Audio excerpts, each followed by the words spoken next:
I showed up to Christmas dinner with a broken arm. What happened to you? They all asked. You'll see, I said quietly. My son laughed. She was a bit difficult yesterday, so my wife had to teach her a little lesson. Right then, the doorbell rang. I pulled out my recorder, smiled at him, and opened the door. Good evening, officer. Come right in. Where are you watching from today? Drop your location in the comments below and hit that like and subscribe button. Let me tell you how I got here, because this story didn't start with my arm in a sling and my daughter-in-law in handcuffs. This story started 3 years ago when my husband Frank died and left me with nothing but a paid-off house and a son who thought I was his personal retirement plan. The thing about being 67 years old is that everyone assumes you're either helpless or invisible. I'm neither, but I let people think what they want to think. It makes life easier, and it definitely made this plan work better than I ever imagined it would. Frank and I had been married for 42 years when his heart gave out. We'd been nurses together at County General for 30 years before we retired. We knew how to handle crises, how to stay calm when everything was falling apart around us. Frank always said I had the steadier hands in emergency situations. Turns out he was right about that too. After the funeral, my son Kevin started coming around more often. Kevin's 38 years old, works in sales, and has never met a get-rich-quick scheme he didn't love. His wife Brittany is 35, hasn't worked a day since they got married, and believes the world owes her a lifestyle that costs about twice what Kevin earns. Mom, you shouldn't be living alone in this big house, Kevin said 2 weeks after we buried his father. What if something happens to you? What if you fall down the stairs or have a medical emergency? I was washing dishes from the casseroles people had brought. Kevin was sitting at my kitchen table, drumming his fingers the way he used to do when he wanted something as a kid. I've been taking care of myself for 67 years. Kevin, I think I can manage a few more. But he kept pushing. Every conversation became about my age, my health, my safety. Brittany would chime in with stories about elderly people who died alone and weren't found for days. They painted such vivid pictures of my impending doom that I almost started believing them myself. The real reason became clear 3 months later when Kevin brought up selling the house. Mom, property values in this neighborhood have really gone up. You could make a nice profit and move somewhere smaller, more manageable. And where exactly would I move? I asked. He and Brittany exchanged one of those looks that married couples share when they think they're being subtle. Well, we've got that spare room upstairs. You could stay with us for a while, just until you find the perfect place. That's when I knew. This wasn't about my safety or my health. This was about my house, my small savings account, and their belief that I'd be grateful enough to hand everything over to them eventually. The old Margaret would have said no firmly but politely. The old Margaret would have changed the subject and hoped they'd drop it. But Frank's death had changed something in me. Maybe it was grief, maybe it was exhaustion, or maybe it was finally seeing people clearly for the first time in my life. Let me think about it, I said. That night, I sat in Frank's chair and looked around our living room. Every piece of furniture held a memory. The coffee table Frank built when Kevin was 10. The bookshelf where we'd displayed Kevin's school photos and soccer trophies. The corner where we'd put up Christmas trees every year for 40 years. Kevin called the next morning before I'd finished my coffee. Mom, we talked about it more last night, and we really think this is the best solution for everyone. You'd have family around. Brittany could help with your medications and doctor appointments, and you wouldn't have to worry about maintaining that big old house anymore. He was using his sales voice, the one that had convinced dozens of customers to buy things they didn't need. But I'd heard that voice for 38 years, and I knew what it meant. What about rent? I asked. Silence. Then, rent. Mom, we're family. You don't need to pay rent. So I'd sell my house, move in with you for free. And then what? What happens to the money from selling the house? Another pause. Well, you'd need that for your expenses, your medical bills, your personal needs. And maybe you could help us with some of our expenses too. The mortgage, utilities. It would all balance out. There it was. They wanted me to sell my house, move in as free labor and a financial contributor, and slowly drain my savings until there was nothing left. Then what? They'd find some reason why I needed to go to a nursing home that cost exactly as much as my remaining assets? I told them I needed more time to think. Kevin's patience started wearing thin after that. His visits became more frequent and more pressure-filled. Brittany started making comments about how expensive home maintenance was, how dangerous it was for elderly people to live alone, how much safer I'd be with family. But the moment I knew for certain what kind of people they really were was the day I fell down the front porch steps carrying groceries in. I didn't break anything, just bruised my hip and scraped my hands, but I was shaky and scared. Kevin found me sitting on the steps trying to collect the scattered groceries. Instead of asking if I was hurt, his first words were, "Mom, this is exactly what we were talking about. You can't keep living like this. What if you'd broken something? What if you'd hit your head?" He helped me inside, got me some ice for my hip, and made me tea. For a moment, I thought maybe I'd been wrong about his motives. Maybe he really was just worried about me. Then, Brittany arrived. "Oh my God, Kevin, look at this place. She can barely take care of herself, let alone this house. The kitchen faucet is dripping, there are water spots on the bathroom mirror, and I saw dust bunnies under the coffee table." She was walking through my house like a real estate agent evaluating a property, pointing out everything that needed attention, making mental notes of what had value and what didn't. "This is a sign," she told Kevin, as if I wasn't sitting right there. "She needs to move in with us before something really bad happens." That's when I understood. They weren't waiting for me to agree to their plan.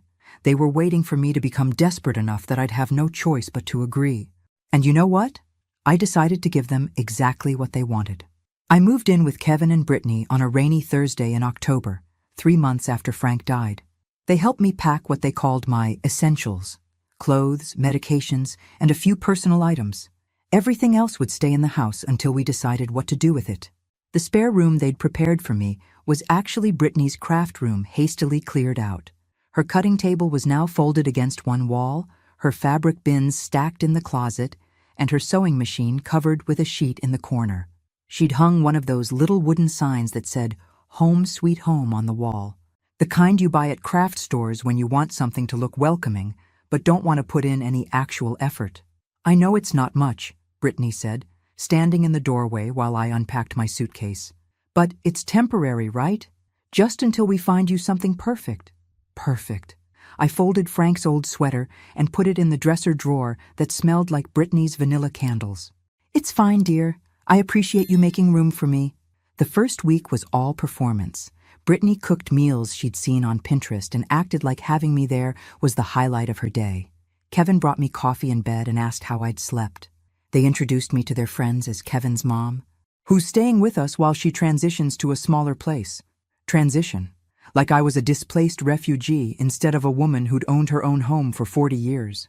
But by the second week, the mask started slipping. Little things at first. Brittany would sigh heavily when she had to move her craft supplies to get to something in the closet. Kevin would mute the TV with his jaw set tight when I asked what we were watching. They'd have whispered conversations in the kitchen that stopped abruptly when I walked in. The rules started in the third week. "Mom," Kevin said over breakfast, "Brittany and I talked, and we think it would be better if you didn't use the main bathroom during peak hours. You know, when we're getting ready for work, or when we have guests coming over.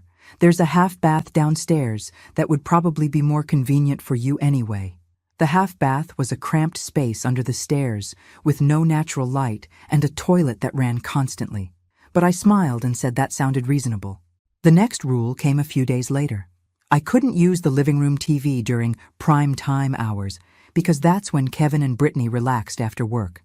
I could watch TV in my room if I kept the volume low since their bedroom was next door. Then it was the kitchen. I could cook for myself, but I needed to clean everything immediately and put all utensils back exactly where I found them. Brittany had a system that worked perfectly, and she couldn't have it disrupted. Each rule was presented as a reasonable request for a harmonious household. Each rule made perfect sense when explained in Kevin's patient, understanding voice. Each rule made me a little smaller, a little more invisible, a little more grateful for whatever scraps of consideration they threw my way. But I went along with it. I smiled and nodded and thanked them for being so accommodating. Because I was learning something valuable about my son and his wife, something that might have taken me years to discover if I'd stayed stubborn and independent in my own house. I was learning that they weren't just entitled and selfish. They were bullies who had found the perfect victim. The physical abuse started small, too. A hand on my shoulder, that pressed a little too hard when Brittany needed to get past me in the kitchen. Kevin gripping my elbow tighter than necessary when he helped me down the stairs. Little pushes disguised as playful nudges that left me off balance and apologizing for being in the way. I started paying attention to how they talked to each other when they thought I couldn't hear. Brittany would complain about having to babysit me when Kevin worked late. Kevin would grumble about how much extra their grocery bill had gone up since I moved in, even though I gave them $500 a month for expenses. One evening in November, I overheard them in their bedroom through the thin walls. I'd been pretending to sleep, but their voices carried clearly through the cheap drywall. "She's not that old," Brittany was saying. "My grandmother is 93 and still lives alone. Your mom is just dramatic and helpless because your dad always babied her." "Give it time," Kevin replied. "She'll get more dependent as she settles in. Then we can start talking about power of attorney and financial management. For her own protection, of course." There it was. Their real plan. Not just my house and savings, but complete control over my life and finances. They wanted to turn me into a legal dependent who couldn't make decisions without their approval. I lay in that narrow bed, listening to my son and his wife plan my future like I was a piece of property they were renovating, and I felt something crystallize inside me. Not anger exactly. Anger was too hot, too emotional. This was colder and much more useful. This was determination. The next morning, I started my own plan. I'd been a nurse for 30 years. I understood how institutions worked, how documentation mattered, how evidence needed to be collected and preserved. I understood that people revealed their true selves when they thought no one important was watching. And I understood that sometimes the best way to stop a predator was to let them think they'd found the perfect prey. I went to the electronics store and bought a small digital recorder, the kind that looked like a pen. I bought a tiny camera that could be hidden in a button or a pin. I bought software that would automatically back up recordings to a cloud server. The salesperson, a young man with multiple tattoos and infinite patience, helped me set everything up and taught me how to use it all. "Doing some investigative work?" he asked with a grin. "Something like that," I said. "I want to make sure I have accurate records of some important conversations." That evening, I sat in my craft room turned bedroom and tested the equipment. The recorder picked up conversations from across the hall clearly. The camera was invisible when pinned to my cardigan. The backup system worked perfectly. I was ready to document exactly who my son and daughter-in-law really were. The evidence I collected over the next few months would have made a prosecutor weep with joy. Kevin and Brittany didn't just reveal their plans. They bragged about them. They talked about me like I was a project they were managing, discussing how to manipulate me into signing documents, how to isolate me from my friends, how to convince me that I was too confused and frail to live independently. But the most valuable evidence came from their actions, not just their words, because by December, they'd stopped pretending to care about my well-being altogether. By Thanksgiving, I'd recorded over 30 hours of Kevin and Brittany discussing their plans for my money, my house, and my future. But what I really needed was evidence of physical abuse, and they were too smart to leave obvious marks where people might see them. That changed the week before Christmas. I was in the kitchen making myself a cup of tea when Brittany came home from what she called her workout, which was actually 2 hours at the nail salon followed by coffee with her sister. She was in one of her moods, the kind where nothing was right and everyone was to blame. "Why are all these dishes in the sink?" she demanded, even though the only thing in the sink was my teacup from breakfast. "I was just about to wash it," I said, reaching for the cup. "Don't." Her voice was sharp enough to cut glass. "Just don't. You can't do anything right, can you? You leave messes everywhere, you use up all the hot water, you make noise at all hours. I'm sick of living in my own house like I'm the guest." I had my recorder running, as I did every day now, but I could see in her face that this was going beyond verbal abuse. Her hands were clenched, her breathing was quick and shallow. She was working herself up to something. "Brittany," I said carefully, "I'm sorry if I've made you uncomfortable in your home. Maybe we should sit down and talk about—" "Talk?" She laughed, but there was nothing funny about it. "I'm done talking. I'm done pretending the situation is working for any of us." She grabbed my arm, just above the elbow, and squeezed, hard enough that I gasped and tried to pull away. "You're hurting me," I said. "Am I?" She squeezed harder. Because from where I'm standing, it looks like you're just being dramatic. Again. I could feel her fingernails digging through my sweater. The pain was sharp and immediate, but I forced myself to stay calm. This was what I'd been waiting for. Evidence that couldn't be explained away or dismissed. Please let go, I said clearly, making sure my words would be picked up clearly by the recorder. Or what? You'll tell Kevin? You'll call someone? She was leaning closer now, her voice low and mean. Who's going to believe a confused old woman over his wife? Who's going to take your side against us? That's when I made a mistake. I met her eyes, and she saw something there that she didn't expect. Not fear, not confusion, not the helpless desperation she was used to seeing from me. She saw calculation. Her grip loosened slightly. What's that look supposed to mean? Nothing, I said, trying to soften my expression. I just want to get along, Brittany. I don't want any trouble. But it was too late. She'd seen behind my mask for just a split second, and now she was suspicious. Her eyes narrowed as she studied my face, looking for something she couldn't quite name. You're recording this, aren't you? She said suddenly. My heart stopped, but I kept my face blank. Recording what? This conversation. You've got some kind of device on you. She started patting down my sweater, looking for a wire or a phone. I knew something was off. You've been too calm, too agreeable. That's not normal for someone in your situation. Her hands found the pen recorder in my pocket. She pulled it out and stared at it, her face going pale. Kevin! She shouted. Kevin, get in here right now! I heard his footsteps on the stairs, quick and heavy. He appeared in the kitchen doorway still wearing his work clothes, his tie loosened around his neck. What's wrong? He asked, looking between us. Brittany held up the recorder. Your mother's been recording us. She's been spying on us in our own home. Kevin's face went through several expressions: confusion, realization, and finally anger. The kind of cold, calculating anger that I recognized from his father, but Frank had never directed it at me. Mom, he said quietly, what is this? It's a recorder, I said. There was no point in lying now. How long have you been recording us? I thought about lying, about minimizing, about trying to explain it away. But standing there with Brittany's fingerprints still burning on my arm and my son looking at me like I was a stranger, I decided I was tired of pretending. Since November, I said. November. Kevin's voice was flat. You've been recording us for over a month. Yes. Why? I looked at both of them. These two people who had taken me into their home, not out of love, but out of greed. Who had systematically isolated and humiliated me while planning to steal everything I had left in the world. Because I wanted to understand who you really are, I said. The silence that followed was thick enough to cut. Then Kevin moved, faster than I expected. He grabbed my wrist, twisted it until I cried out, and yanked the recorder out of my other hand. You ungrateful bitch, he said, his voice barely above a whisper. After everything we've done for you, after opening our home, changing our entire lives to take care of you, this is how you repay us? His grip was cutting off circulation to my hand. I could feel my fingers starting to tingle. Kevin, please. Shut up.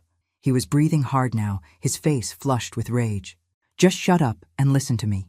You're going to tell me where the recordings are stored. You're going to delete all of them, and then you're going to apologize for violating our privacy and trust. And if I don't? He twisted my wrist harder. The pain shot up my arm like electricity. If you don't, I'll have you declared mentally incompetent. I'll tell everyone you've been having paranoid delusions, recording imaginary conversations, making up stories about abuse. Who do you think they'll believe? A successful businessman and his respectable wife, or a confused old woman living in their spare room? Brittany was nodding along, her eyes bright with vindictive pleasure. We've been documenting your behavior too, Margaret. All those times you seemed confused about where you were, all those conversations where you repeated yourself or forgot what we'd just told you. We've been keeping detailed notes. Notes that don't exist, I said. Notes that will exist, Kevin corrected. Backdated, witnessed by friends who'll swear they saw concerning behavior, medical records that show cognitive decline. It's amazing what people remember when their friends ask them to help protect a vulnerable elderly person from making dangerous decisions. They had it all figured out. If I exposed them, they'd destroy my credibility and take control of my life anyway. If I didn't expose them, They'd slowly drain my resources and dump me in whatever facility was cheapest when I was no longer useful. But what they didn't know was that I'd spent 30 years documenting medical cases where family members abused vulnerable patients.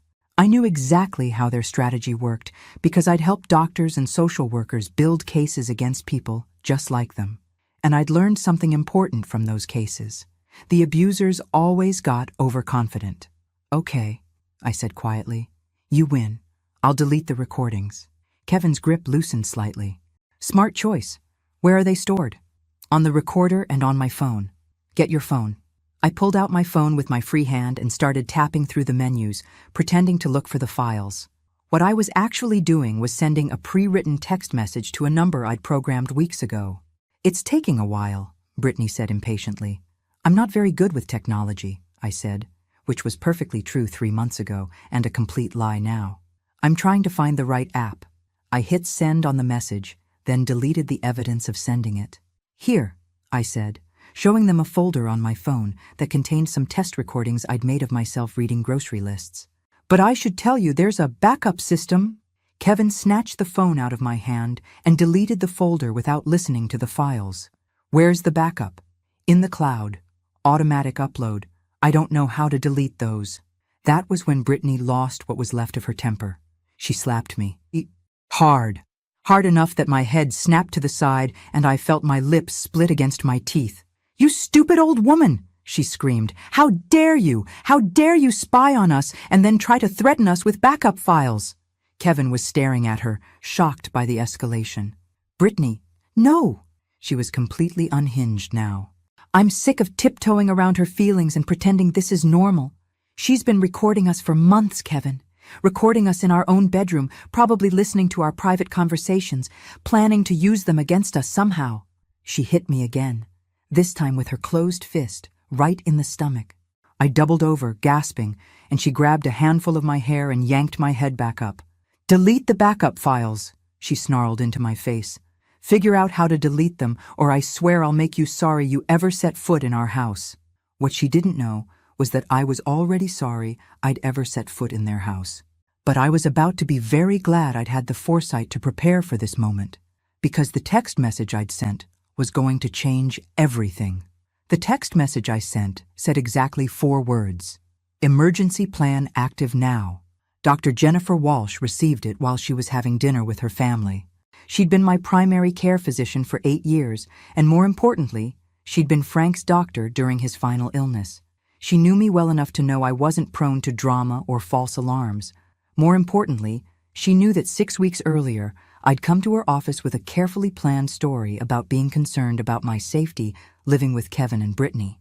I told her I was documenting potential elder abuse, and I'd asked her to serve as a neutral medical witness if I ever needed to prove I was mentally competent and physically harmed. She'd agreed, and we'd set up a protocol. If I ever sent her that specific text message, she would call 911 and request a welfare check on an elderly woman potentially being abused by family members. Then she would drive to the address I'd given her and wait for police to arrive. At the same time my text was being sent, a second message went to my lawyer, Marcus Chen, who I'd hired 5 weeks earlier. Marcus received a message that said, "Documentation package required." This triggered him to send a pre-prepared email containing 37 audio files, 42 photographs, and a detailed written report to the police department, with copies to Adult Protective Services and the district attorney's office. But Kevin and Brittany didn't know about any of this, as Brittany continued to rage at me in their kitchen. "I want to see these backup files," she was saying, her hand still tangled in my hair. "Show me exactly where they're stored." "I can't," I gasped. "I don't remember the password." She jerked my head back harder. "Then you'd better remember it fast." That's when Kevin grabbed her wrist. "Brittany, stop. This isn't helping." "Isn't helping what?" She whirled on him, her eyes wild. "She's been recording us. She's probably got hours of us talking about money, about the house, about everything. We could go to prison." "Only if we did something wrong," Kevin said, but his voice lacked conviction. "Are you kidding me right now?" Brittany laughed, high and sharp. "Look at her face. Look at your hand. Look at what we just did. You think a jury's going to care that she was spying on us first?" For the first time since this started, Kevin seemed to really see me. My split lip, the bruises forming on my arm where he'd gripped me, the terror I wasn't having to fake anymore because honestly, seeing them completely lose control was terrifying even when you'd planned for it. "Oh God," he whispered. "What have we done?" "What we had to do," Brittany snapped, "and what we're going to keep doing until this problem is solved." She turned back to me, and I saw in her face that she'd moved past anger into something much more dangerous. She was calculating now, planning, trying to figure out how to eliminate a threat. "Here's what's going to happen," she said, her voice artificially calm. "You're going to tell everyone that you fell down the stairs, that you're getting confused and clumsy, and you think you need to be in a care facility for your own safety. You're going to sign papers giving Kevin power of attorney so he can handle your finances and medical decisions. And you're going to disappear into whatever nursing home we choose until this all blows over." "And the recordings?" I asked. "Will disappear, too, along with that lawyer you probably hired, and anyone else you might have told about your paranoid fantasies." The doorbell rang. We all froze. The sound cut through the kitchen like a gunshot, unexpected and sharp. "Who could that be?" Kevin whispered. "I don't know," Brittany hissed back. "We're not expecting anyone." The doorbell rang again, followed by a heavy knock. "Police! Open up!" If I hadn't been expecting it, I might have been as shocked as Kevin and Brittany. As it was, I had to work hard to keep the relief off my face. "Police?" Kevin's voice cracked slightly. "Why would police be here?" The knocking continued, more insistent now. "This is Officer Rodriguez with County Police. We're conducting a welfare check. Please open the door." Brittany was staring at me with dawning understanding. "You called them. Somehow you called the police." "I couldn't have called anyone," I said truthfully. "You had my phone." "Then how—" "Open the door immediately or we'll be forced to enter," came the voice from outside. Kevin looked between me and Brittany, panic replacing anger in his eyes. "What do we do?" "We answer the door," Brittany said grimly. "And we explain that this is all a misunderstanding, that Mom had a little fall, got confused, and somehow the police got called by mistake." She leaned down until her face was inches from mine. "And you're going to back up that story. Because if you don't, if you try to tell them some fantasy about abuse, I promise you'll regret it. We know people, Margaret. We know lawyers and judges and social workers. We can make your life a living hell in ways you can't even imagine." The knocking was getting louder. I could hear multiple voices now, and what sounded like a radio crackling. "They're not going away," Kevin said, his salesperson composure finally cracking completely. "We have to answer." Brittany straightened up and smoothed her hair. In the space of 30 seconds, she transformed from a woman in the middle of assault back into a concerned daughter-in-law dealing with a family crisis. It was impressive and terrifying to watch. "Remember," she said to me quietly, "one word about recordings or abuse, and you'll spend the rest of your life wishing you'd stayed quiet." Kevin walked to the front door with Brittany close behind him. I could hear their voices change as they approached the entryway, becoming warmer, more concerned, more normal. "Officers," Kevin's voice carried back to the kitchen, full of confused surprise. "Is everything all right? We weren't expecting—" "Mr. Thompson, we received a call about a possible domestic disturbance involving an elderly resident." "Domestic disturbance?" "Oh my goodness, no. There must be some mistake. My mother lives with us, but there's certainly no—" "Is she here now?" "Yes, she's in the kitchen. She had a little fall earlier, but we'd like to speak with her, please." I heard footsteps approaching and quickly checked my appearance in the reflection from the microwave. My lip was swollen, and there was a small cut where my teeth had sliced through the skin. The marks on my arm were already darkening into bruises. I looked exactly like what I was, a victim of domestic violence. 3 police officers entered the kitchen. The first was a tall Hispanic man with kind eyes and a calm demeanor. Behind him was a shorter white woman with graying hair who immediately looked at my injuries with professional assessment. The third was a young black man who was already taking notes. "Ma'am," the first officer said gently, "I'm Officer Rodriguez. We received a call about your welfare. Can you tell me your name?" "Margaret Thompson," I said clearly. "And are you hurt, Mrs. Thompson?" Behind the officers, I could see Kevin and Brittany in the doorway. Brittany's eyes were locked on my face, her expression promising consequences if I said the wrong thing.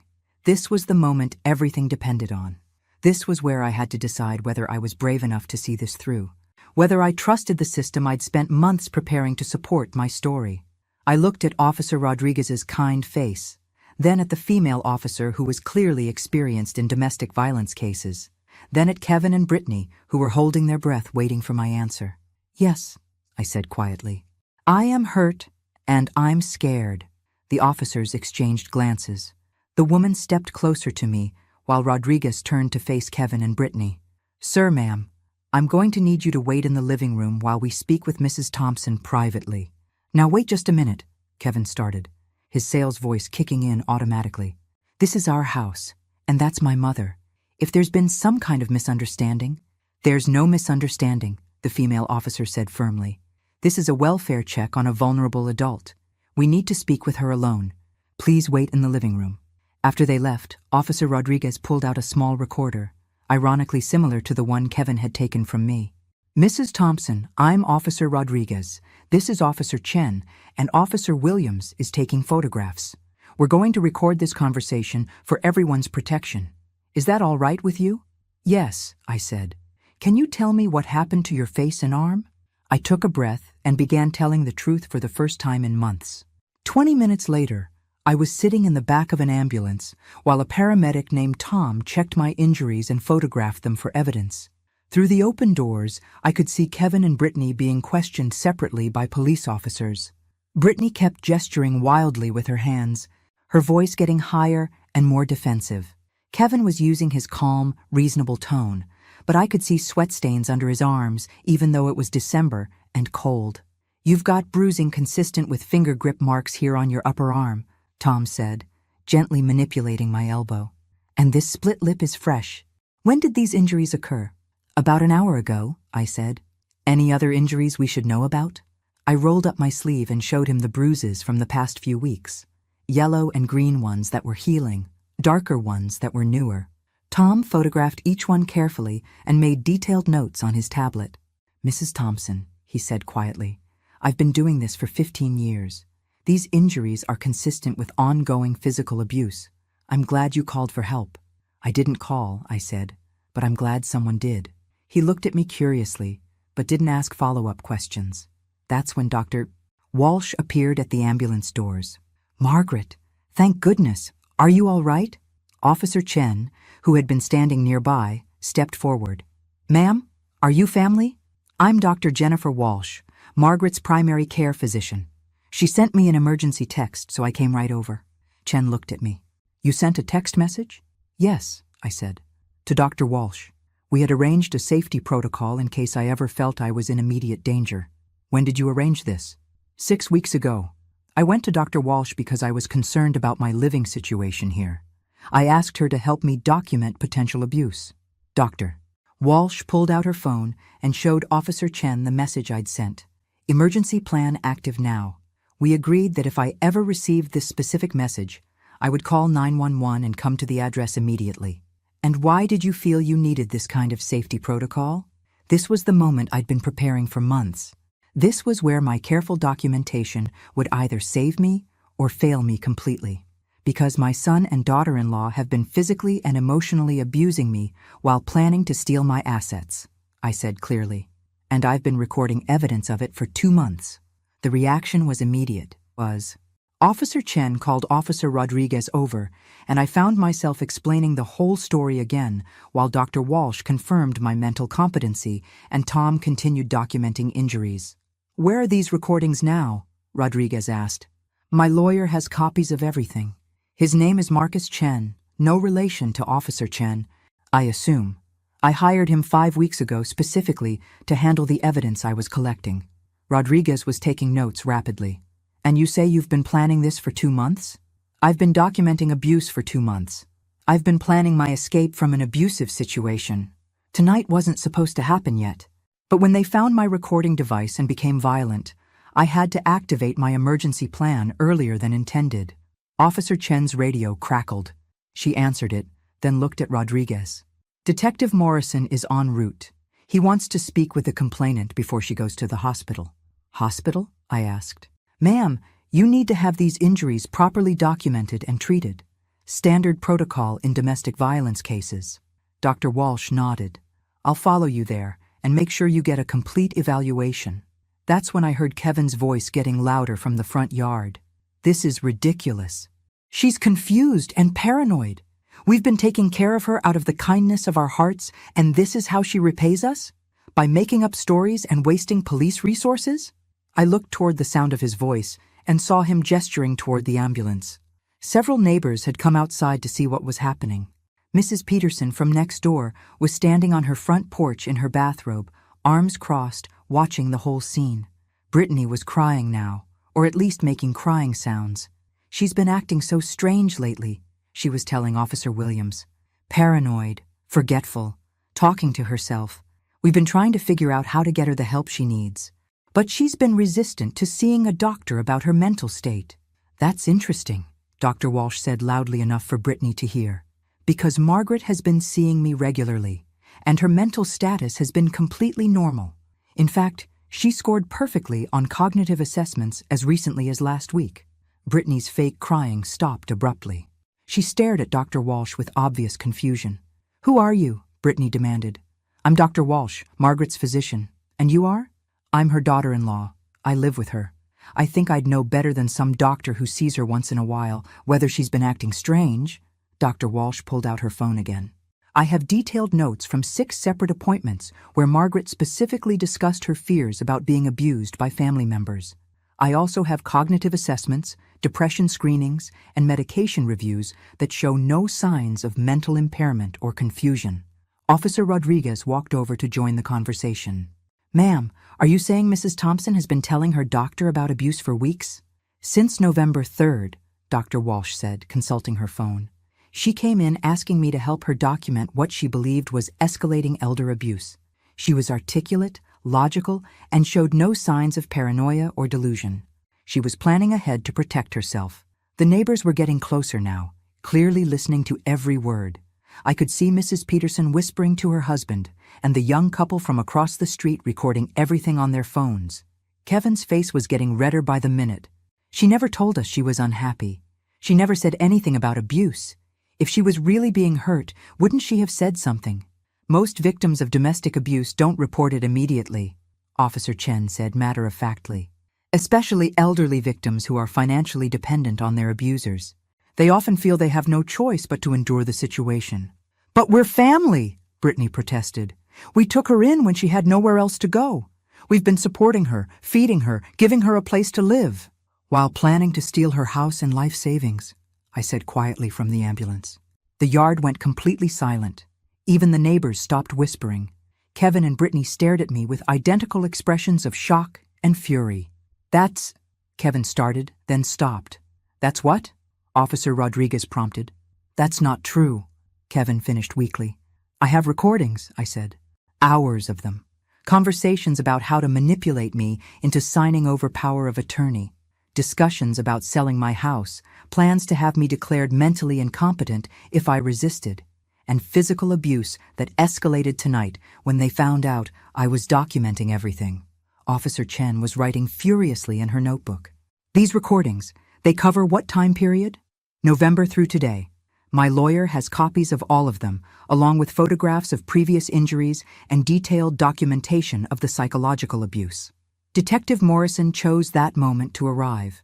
He was a tall, thin man in his 50s who looked like he'd seen every kind of family dysfunction imaginable and wasn't surprised by any of it anymore. What do we have? He asked Officer Rodriguez. Elderly victim of domestic abuse, ongoing situation for several months, has recordings and medical documentation. Lawyer has evidence packages. Suspects are son and daughter-in-law who appear to have financial motives. Morrison nodded and walked over to the ambulance. Mrs. Thompson, I'm Detective Morrison. I understand you've been planning this for quite a while. I've been protecting myself, I corrected. I hoped it wouldn't come to this. But yes, I prepared for the possibility. Smart woman. Are you willing to press charges? I looked across the yard at Kevin and Brittany. Kevin was staring at the ground, probably calculating whether he could afford a good lawyer. Brittany was still trying to look like the victim, but her performance was getting less convincing by the minute. These were the people who had taken me in not out of love but out of greed, who had isolated me, humiliated me, and tonight had physically assaulted me when they realized I wasn't the helpless victim they thought I was. Yes, I said firmly. I want to press charges for assault, elder abuse, and fraud. Morrison nodded and signaled to the other officers. Read them their rights. As Kevin and Brittany were handcuffed and placed in separate police cars, I realized something that surprised me. I didn't feel victorious or vindicated. I felt profoundly sad, because no matter how this ended, I'd lost my son, the little boy I'd raised, the young man I'd been proud of, the adult I'd hoped would take care of me in my old age. That person either never existed or had died somewhere along the way, replaced by someone who saw his own mother as nothing more than a resource to be exploited. But as the ambulance doors closed and we pulled away from Kevin and Brittany's house for the last time, I also felt something I hadn't experienced in months. Safe. The hospital emergency room was surprisingly quiet for a Friday night in December. Dr. Martinez, the attending physician, examined my injuries while Officer Chen and Detective Morrison waited outside my treatment room. Dr. Walsh had followed the ambulance and was consulting with the hospital staff about my medical history.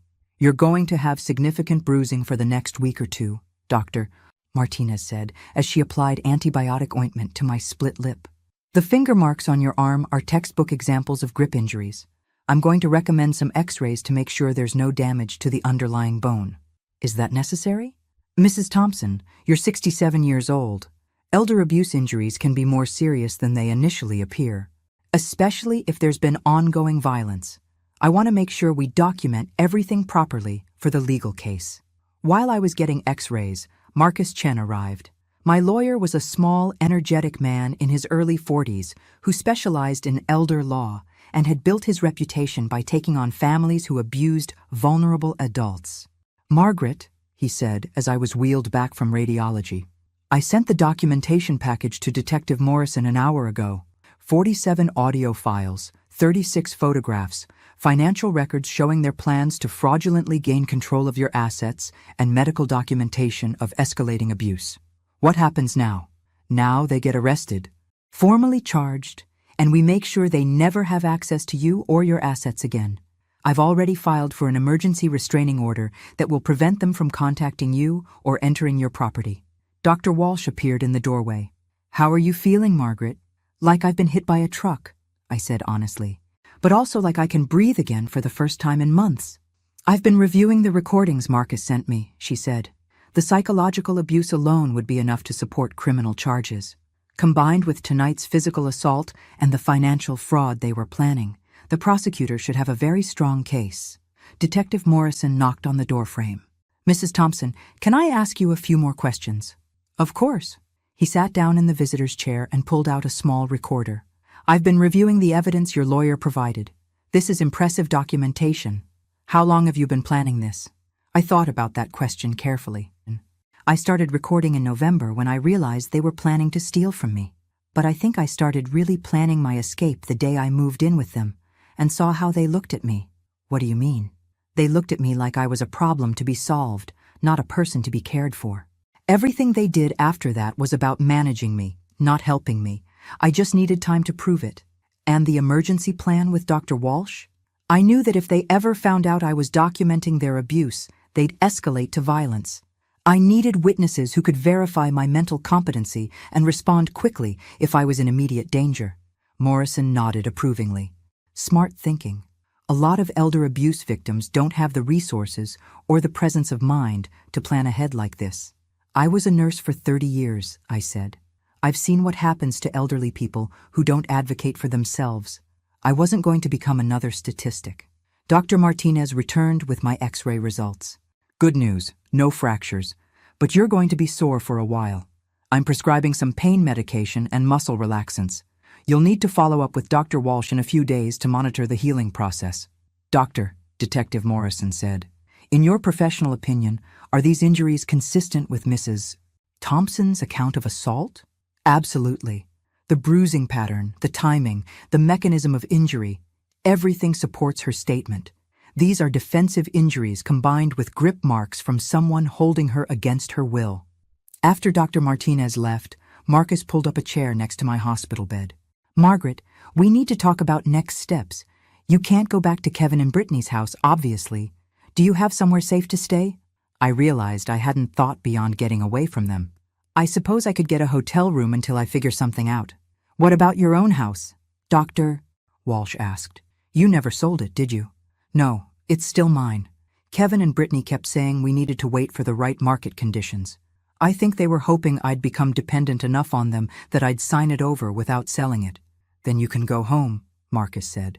I'll have the locks changed tomorrow as an additional security measure. But legally, it's your house, and you have every right to live there. Home. I hadn't thought of my house as home since Frank died. It had been the place I used to live, the place I'd been pressured to leave, the place that represented everything I'd lost. But suddenly, sitting in that hospital bed with my split lip throbbing and my arms aching from Kevin's grip, the idea of going home sounded like the most wonderful thing in the world. What about Kevin and Brittany? They're being booked tonight on charges of elder abuse, assault, and conspiracy to commit fraud.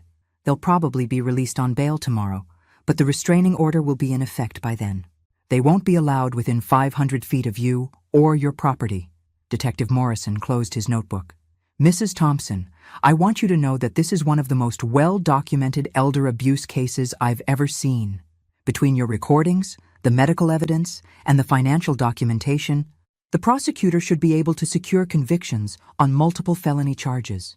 What kind of sentences are we talking about? Elder abuse with physical violence can carry up to 7 years in prison. Financial exploitation of a vulnerable adult is another 5 years. Conspiracy charges could add more time. Even if they plea bargain, they're looking at significant jail time and substantial fines. After everyone left, I lay in the quiet hospital room and tried to process what had happened. 6 months ago, I'd been a grieving widow being pressured by her son to give up her independence. Tonight, I was a domestic violence survivor who had successfully documented her own abuse and escaped from her abusers. The woman who had moved in with Kevin and Brittany in October would never have believed she was capable of planning and executing something like this. That woman had been passive, trusting, willing to believe the best of people even when they showed her who they really were. But that woman had also been stronger than she knew. She'd survived 30 years as a nurse, 42 years of marriage, the death of her husband, and the betrayal of her son. She'd learned to be invisible when necessary and fierce when required. I touched my split lip gently and smiled, even though it hurt. Tomorrow I would go home to my own house, sleep in my own bed, and start rebuilding the life that Kevin and Brittany had tried to steal from me. But tonight, for the first time in months, I was safe. I went home on Saturday morning. Marcus met me at the hospital and drove me to the house I hadn't seen since October. As we pulled into the driveway, I felt a complex mix of emotions I wasn't prepared for. The house looked smaller than I remembered, and older. The winter garden beds I'd normally have cleaned up by now were full of dead leaves and broken stems. The front porch light was still on from when I'd left months ago, now a beacon that had been burning uselessly for weeks. But it was mine. No rules about bathroom usage or TV time. No walking on eggshells around people who saw me as a burden. No recording devices hidden in my clothing because I was finally, truly safe. Marcus had arranged for a locksmith to meet us there. While new locks were being installed, he went through the house, checking that everything was secure and intact. Looks like they haven't been here, he said, emerging from the basement. No signs of disturbance or theft. They were waiting for me to sign power of attorney before they started moving my assets, I said. They wanted everything to look legal and legitimate. My phone rang. Dr. Walsh's number appeared on the screen. Margaret, how are you feeling this morning? Sore, but glad to be home. Good. I wanted to let you know that Detective Morrison called me this morning. Kevin and Brittany were released on bail a few hours ago, but they've been served with restraining orders. They're not allowed to contact you or come within 500 feet of your property. What if they violate the order? Then they go back to jail immediately, and their bail gets revoked. Morrison said to call 911 if you see them, or if they try to contact you in any way. After Dr. Walsh hung up, Marcus finished reviewing the legal paperwork with me. The restraining orders, the criminal charges, the steps we'd take to ensure they couldn't access my financial accounts or medical records. What about the house they're living in? I asked. It's mortgaged, and I was paying part of it. Marcus smiled grimly. That's their problem now. You have no legal obligation to continue supporting their lifestyle, and given the circumstances, I doubt any judge would order you to do so. So they'll lose the house? Probably. Kevin makes decent money, but not enough to cover their full mortgage payment, plus legal fees for 2 criminal defense attorneys. They're about to discover what financial stress feels like. After Marcus left, I walked through my house alone for the first time in months. Everything was exactly as I'd left it. Frank's reading chair by the window, his books still on the nightstand, his coffee mug still in the sink waiting to be washed. I'd been afraid to disturb anything when I moved out, as if changing his space would somehow make his death more final. Now I realized that keeping everything frozen in time hadn't preserved his memory. It had prevented me from healing. I spent the afternoon cleaning and reorganizing. I washed Frank's mug and put it away in the cabinet with the others. I moved his books to the shelf and put my own books on the nightstand. I rearranged the living room furniture so it faced the window instead of the TV, creating a reading nook that was mine instead of ours. Sunday morning, Mrs. Peterson called. "Margaret, dear, I'm so glad you're home. I saw the police cars Friday night and I've been worried sick. Is everything all right?" Mrs. Peterson had been our neighbor for 20 years. She was a retired teacher in her 70s who still walked her dog twice a day and kept track of everyone on the street. "There was some trouble with Kevin and Brittany," I said carefully, "but it's been resolved." "Trouble? Honey, I saw them being arrested and I heard some of what you told the police officers. Are you telling me that boy was hurting you?" I'd forgotten how clearly sound carried in the evening air, and how many neighbors had been watching from their porches during the arrest. "Yes," I said simply, "but I'm safe now, and they can't come near me anymore." "Well, I never. And here I always thought Kevin was such a nice young man. Shows how wrong you can be about people." She paused. "Margaret, you know you can call me if you need anything, right? Day or night. I'm right next door." "Thank you, Mrs. Peterson. That means a lot. And honey, good for you for fighting back. A lot of women your age would have just taken it and suffered in silence." After I hung up, I realized that Mrs. Peterson's call was probably the first of many I'd be receiving. The arrest had been public, and in a neighborhood like this, news traveled fast. I decided to get ahead of the story. I called my sister Linda in Phoenix. Linda was 5 years younger than me and had always been the more dramatic of the two of us. I knew she'd want to know what had happened, but I also knew she'd worry herself sick if she heard about it from someone else. "Margaret, I was just thinking about calling you. How was your Thanksgiving with Kevin?" "Linda, I need to tell you something, and I need you to listen to the whole story before you react." I told her everything. The manipulation, the financial exploitation, the abuse, the recordings, the arrest. Linda was silent for so long, I thought the call had dropped. "Linda, are you there?" "I'm here." Her voice was tight with controlled anger. "I'm just trying not to get in my car and drive to wherever Kevin and Brittany are so I can kill them myself. They're in enough trouble already."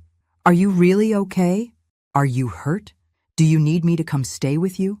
"I'm hurt, but I'm healing, and I'm home in my own house with new locks and a restraining order. I think I'm going to be fine." "Margaret, I am so proud of you. You planned this like a military operation. You documented everything, you protected yourself, and you got out. I wish I'd known what was happening so I could have helped, but honestly, I'm not sure I could have done it better myself." That evening, as I sat in Frank's chair, watching the sunset through the clean windows, my phone rang again. This time, it was a number I didn't recognize. "Mrs. Thompson, this is Detective Morrison. I wanted to update you on the case." "What's happened?" "Kevin and Brittany's lawyers contacted the prosecutor this morning. They're interested in plea bargaining." "Already?" "Your evidence is overwhelming, Mrs. Thompson. 47 recordings, medical documentation.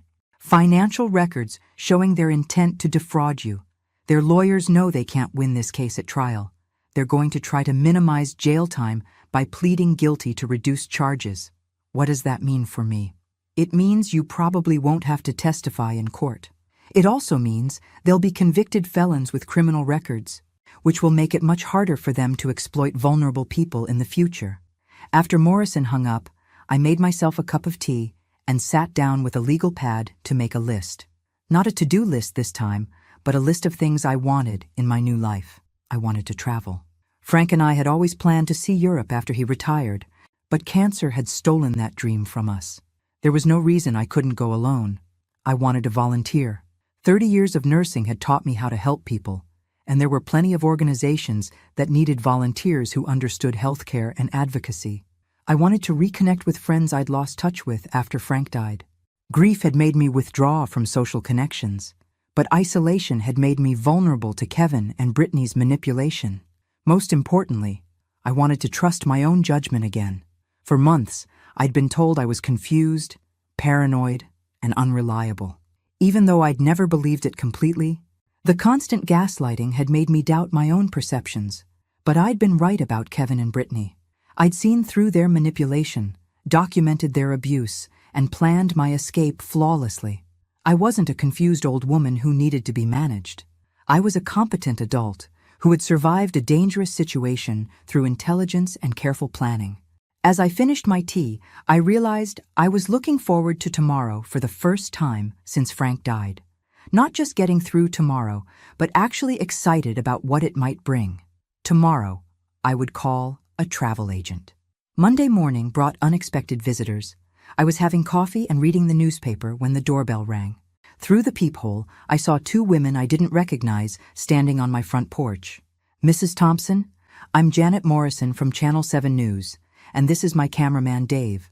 We're doing a story about elder abuse, and we understand you recently survived a situation with family members. Would you be willing to speak with us?" My first instinct was to say no. The last thing I wanted was to become a poster child for victimized elderly people. But then I thought about all the other women my age who might be in similar situations, too isolated or intimidated to get help. "Give me a moment to think about it," I said through the door. I called Marcus. "A news interview could actually be helpful," he said.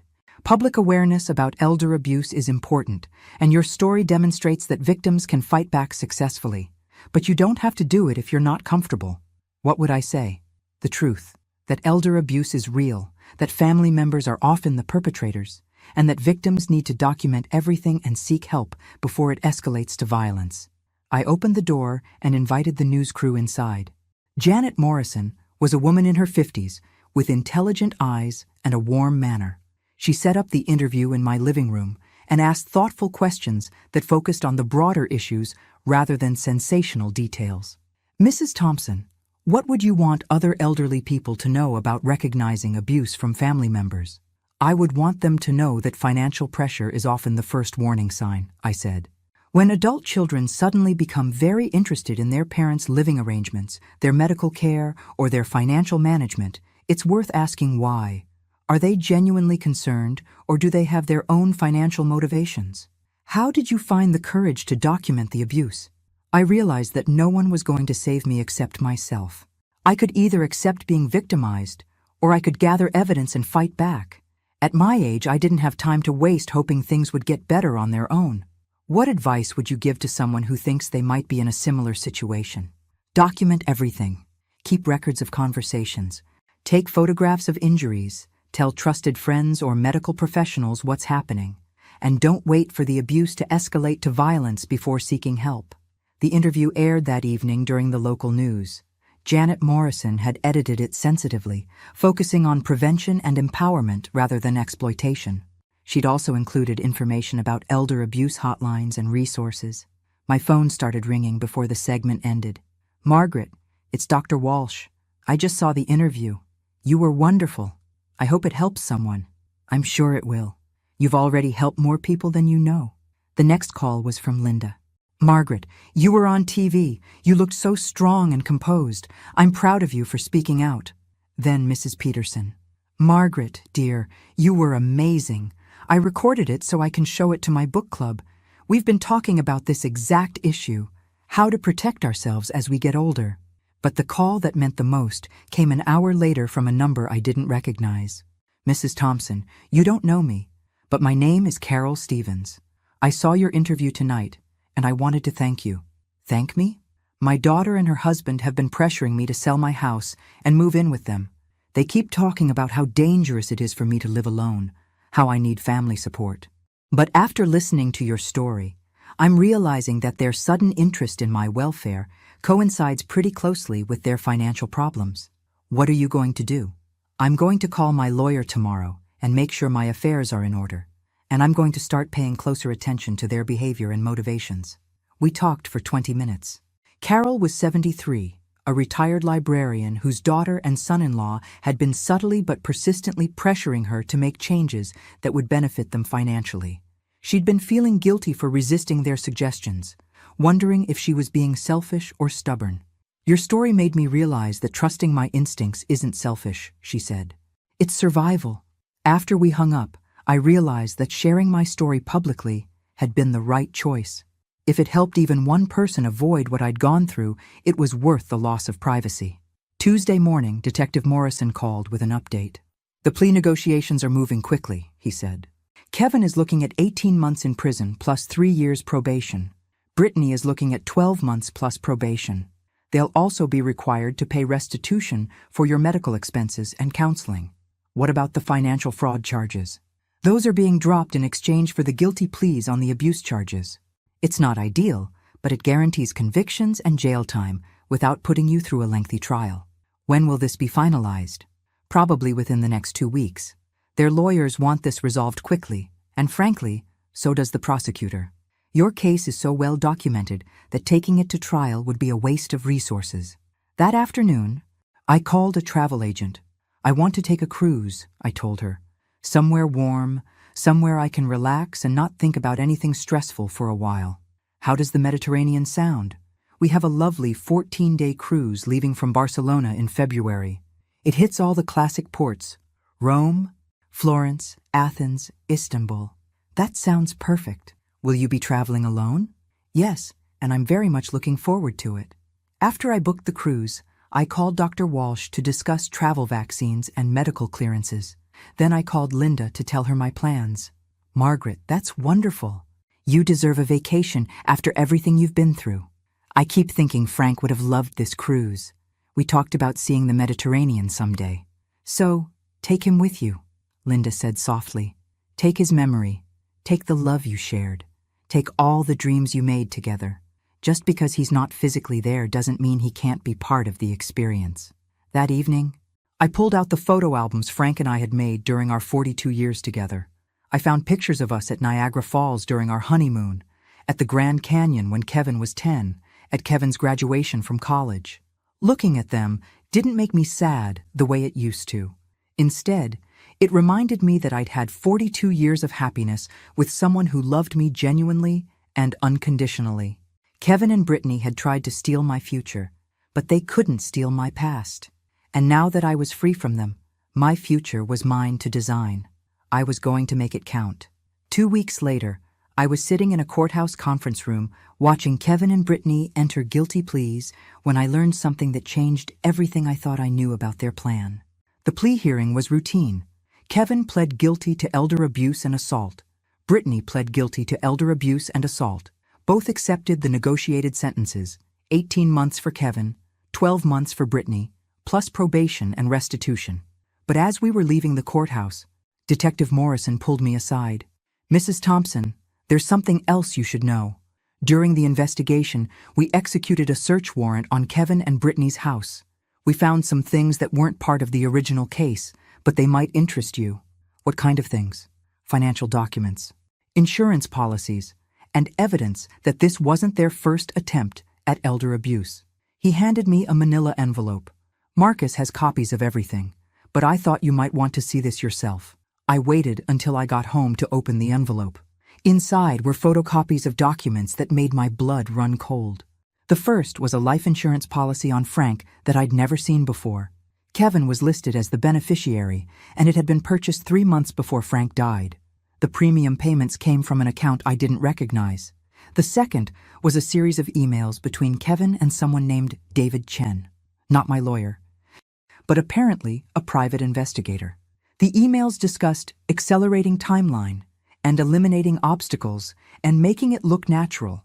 The third was a credit report on me, run without my knowledge, showing my assets, debts, and financial history in detail. But the fourth document was what made me sit down hard in Frank's chair and struggle to breathe normally. It was a copy of my will, the one Frank and I had made 10 years ago, leaving everything to Kevin. But someone had been making handwritten notes in the margins, calculating asset values, and discussing how to expedite the inheritance process. I called Marcus immediately. "Marcus, I need you to come over here right now. I think Kevin and Brittany were planning more than just financial fraud." He arrived 20 minutes later and reviewed the documents with the same growing horror I'd felt. "Margaret, this suggests they may have been involved in Frank's death. Frank died of a heart attack. Natural causes. Did he have any life insurance policies you didn't know about?" "No. We had one small policy through his work, but nothing like this." I showed him the policy paperwork. "This is for $200,000, Marcus. We never could have afforded premiums like this. And look at the date it was purchased, 3 months before Frank died, right after his cancer went into remission and his prognosis improved." I felt sick. "You think they killed him?" "I think we need to turn this over to Detective Morrison immediately and let the police investigate. But yes, I think it's possible." The next few days were a nightmare of interviews, investigations, and revelations that kept getting worse. Detective Morrison brought in specialists from the homicide division. Frank's body was exhumed for additional testing. Kevin and Brittany's financial records were examined going back 5 years. What the investigators found painted a picture of a couple who had been planning to exploit and potentially murder elderly family members for years. The private investigator, David Chen, had been hired to research insurance fraud techniques that would be difficult to detect. Kevin and Brittany had taken out life insurance policies on 3 elderly relatives: Frank, Brittany's grandmother, and Kevin's uncle. Frank's uncle had died 6 months before Frank, supposedly of complications from diabetes. But the new autopsy revealed traces of insulin that suggested deliberate overdose. Brittany's grandmother had died a year before that, supposedly of natural causes related to her age. But financial records showed that Brittany had been her primary caregiver during her final weeks, and that she'd inherited $90,000 that had paid for Kevin and Brittany's down payment on their house. "They've been doing this for at least 3 years, Detective Morrison told me during one of our interviews, targeting elderly family members who had assets but were vulnerable due to health problems or isolation." And Frank? The new autopsy found evidence of digitalis poisoning. Digitalis is a heart medication that's virtually undetectable in standard toxicology screens, especially if someone already has heart problems. A small overdose would cause cardiac arrest that would look completely natural. I thought about Frank's final weeks, how Kevin had suddenly become so attentive, visiting daily, bringing medications when Frank was too weak to go to the pharmacy himself, how concerned he'd been about Frank's forgetfulness with his medication schedule, insisting that someone needed to supervise his pills. "Kevin was managing Frank's medications," I said quietly. "We figured the digitalis would have been easy to hide in his regular heart medications. A few extra pills dissolved in water, mixed into his evening medications. Frank would have felt chest pains, shortness of breath, and then cardiac arrest. Classic heart attack symptoms for someone with his medical history." Morrison paused, watching my face carefully. "Mrs. Thompson, I need to ask you something. After Frank died, did Kevin and Brittany show any interest in your medications or medical care?" I thought back to their suggestions about medication management, their offers to organize my pill dispensers, their insistence that I needed someone to monitor my health conditions. "Yes," I said. "They kept saying I needed help managing my medications and medical appointments. They wanted to be more involved in my healthcare decisions. Because if their abuse plan hadn't worked to gain control of your finances, they probably would have moved to Plan B. Plan B. Murder me the same way they'd murdered Frank and the others, collect life insurance money, and inherit whatever assets I had left.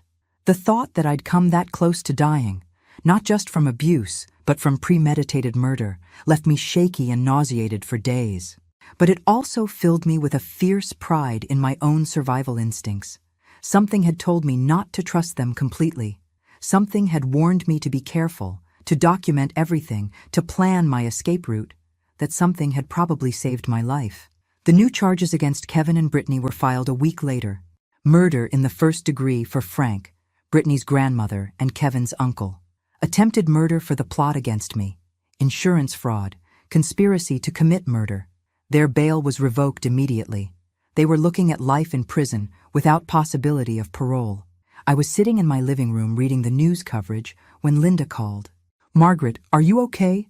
I just saw the news about Kevin. Murder charges?" "I'm okay," I said, and realized I meant it. "I'm angry and heartbroken and shocked, but I'm okay." "How are you handling the fact that they killed Frank?" I'd been thinking about that question for days. How do you process the knowledge that your son murdered your husband and planned to murder you? "I think part of me always knew something was wrong," I said. "Not that Kevin was capable of murder, but that Frank's death was convenient for him. The timing, the way Kevin immediately started pushing me to make changes, the way he seemed more interested in my assets than my grief. What happens now? Now I try to rebuild my life again. But this time, I do it knowing that I can trust my own instincts completely." After we hung up, I looked around the living room where Frank and I had spent so many evenings together, where I'd grieved his death for months, never suspecting that it wasn't natural. I should have felt angry. I should have felt devastated by the betrayal and the loss. Instead, I felt something unexpected: relief, because now I knew the truth. Frank hadn't just died and left me alone. He'd been taken from me by someone who saw our love and our life together as an obstacle to their greed. And I'd survived. Not just survived, but fought back successfully against the people who destroyed the person I loved most. Frank would have been proud of me. 6 months later, I was standing on the deck of a cruise ship in the Mediterranean, watching the sun set over the Greek islands, when I got the call from Detective Morrison. "Mrs. Thompson, I wanted to let you know that the trial is over. Kevin was convicted on all charges and sentenced to life without parole. Brittany got life as well, but with the possibility of parole after 30 years. How do you feel about that?" I asked, surprising myself with how calm my voice sounded. "Justice was served. They'll never hurt anyone else the way they hurt you and Frank." After I hung up, I stood at the ship's railing and thought about everything that had brought me to this moment. A year ago, I'd been a grieving widow being manipulated by her son. 6 months ago, I'd been a victim of domestic abuse, fighting for my survival. Today, I was a woman traveling alone through one of the most beautiful places on earth, financially secure and emotionally free. The journey hadn't been easy. There had been therapy sessions to deal with the trauma of abuse and betrayal. There had been legal proceedings that forced me to relive the worst months of my life repeatedly. There had been moments of overwhelming sadness when I missed Frank so intensely that I wondered if I'd ever feel whole again. But there had also been discoveries. I'd learned that I was stronger than I'd ever imagined. I'd learned that survival sometimes requires careful planning and strategic thinking, not just endurance. I'd learned that starting over at 67 was not only possible but liberating. The cruise had been everything I'd hoped it would be. I'd visited ruins in Athens, art galleries in Florence, and markets in Istanbul. I'd eaten foods Frank and I had talked about trying someday. I'd taken hundreds of photographs and bought souvenirs that would remind me of places I'd seen with my own eyes. But more importantly, I'd met people, other travelers, especially other women traveling alone who had stories of their own about survival and reinvention.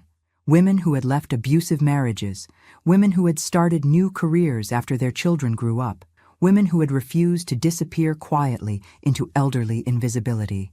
One of them was Sarah, a retired teacher from Oregon who had left her husband after 40 years of marriage when she realized he was systematically isolating her from friends and family. "People kept asking me why I waited so long to leave," she told me over dinner in Rome, "as if there's an expiration date on deciding you deserve better." Another was Patricia, a former nurse from Canada who had moved across the country after her adult children tried to pressure her into signing over her house for her own safety. "They kept saying they were worried about me," she said as we toured the Sistine Chapel. "But they were really worried about their inheritance. Once I realized that, leaving became easy." These conversations reminded me that my story wasn't unique. Elder abuse was more common than most people realized, and it was often perpetrated by the very family members who were supposed to be protectors and caretakers. But it also reminded me that survival was possible, and that life after trauma could be not just bearable, but beautiful.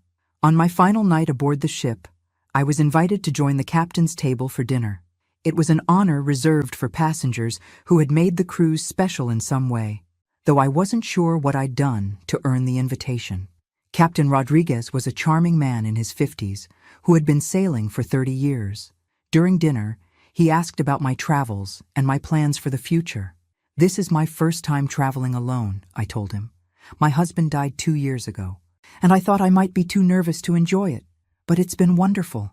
"Solo travel can be intimidating at first," he agreed, "but many of our happiest passengers are women traveling independently. There's something liberating about exploring the world on your own terms." After dinner, he walked me to the deck, and we stood looking out at the lights of Barcelona, where the cruise would end tomorrow. "Mrs. Thompson," he said, "I don't know your story, but I can tell that you've been through something difficult. I've seen a lot of people over the years, and I recognize someone who has survived hardship and come out stronger. Is it that obvious? Only to someone who's learned to recognize it. You have the bearing of a woman who has faced down something frightening and refused to be broken by it." "I suppose I have." "Good for you. Too many people let difficult experiences defeat them. You've chosen to let yours transform you instead." The next morning, as I disembarked in Barcelona with my luggage and my hundreds of photographs, I realized that Captain Rodriguez was right. The woman who had boarded this ship 2 weeks ago was not the same woman who was leaving it. The cruise, Margaret had been angry, grieving, and still processing trauma. The woman walking down the gangplank was peaceful, confident, and ready for whatever came next. I spent 3 days in Barcelona before flying home, visiting museums and cafes and small shops that sold books in languages I didn't understand. I ate breakfast on outdoor terraces and dinner at restaurants where I was the only solo diner, and I loved every minute of it. On the flight home, I made a list of things I wanted to do next. I wanted to volunteer at a domestic violence shelter, using my experience to help other women escape abusive situations. I wanted to travel more, maybe taking a photography class so I could better capture the places I visited. I wanted to reconnect with old friends and make new ones. Most importantly, I wanted to live fully in a way that honored both Frank's memory and my own survival. When I landed at the airport, Mrs. Peterson was there to pick me up. I'd asked her to instead of taking a taxi because I realized I was ready to start accepting help from people who genuinely cared about me. "Margaret!" she exclaimed as I came through the arrival gate. "You look wonderful, tan and relaxed and years younger." "I feel wonderful," I said, and meant it. As we drove home through familiar streets, Mrs. Peterson filled me in on neighborhood news. The Johnsons had divorced. The Millers had a new grandchild. The house 2 streets over had sold to a young family with twins. "And that boy of yours made the news again," she said as we pulled into my driveway. "Kevin, there was an article in the paper about the trial, about how they caught him and that wife of his because you were smart enough to record everything. You're quite the local celebrity now." I looked at my house, my clean, safe, secure house with its new locks and well-tended garden that Mrs. Peterson had maintained while I was gone. This was home. Not a place where I was tolerated or managed or exploited, but a place where I belonged completely. "Mrs. Peterson," I said, as we carried my luggage to the front door, "would you like to come in for coffee? I have pictures from the trip and stories that are probably more interesting than anything on the evening news." "I would love that, dear." As I unlocked my front door and welcomed my neighbor into my home, I realized that this was how my new life would be built, not around the people who had tried to use me, but around the people who genuinely valued me. It had taken me 67 years to learn that lesson, but I'd learned it well, and I was going to make the rest of my life count. 6 months after that Christmas dinner, when I'd walked through the door with my broken arm and a hidden recorder, I was free, safe, and happier than I'd been since Frank died. Sometimes the best revenge is simply refusing to let the people who hurt you destroy your capacity for joy. I chose joy, and it made all the difference. Thanks for listening. Don't forget to subscribe and feel free to share your story in the comments. Your voice matters.